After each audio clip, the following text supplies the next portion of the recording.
DPD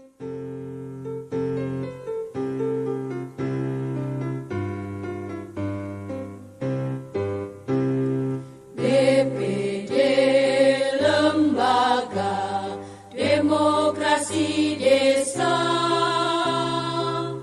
Wakil Masyarakat Desa, unsur pemerintahan desa,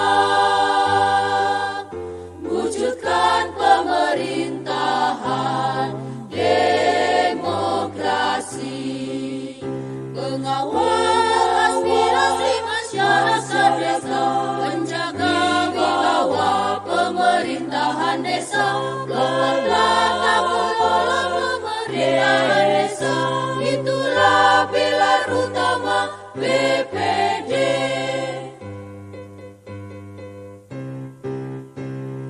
Satukan barisan untuk desa,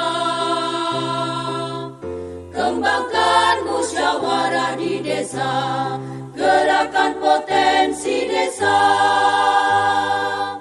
majulah desa, majulah Indonesia.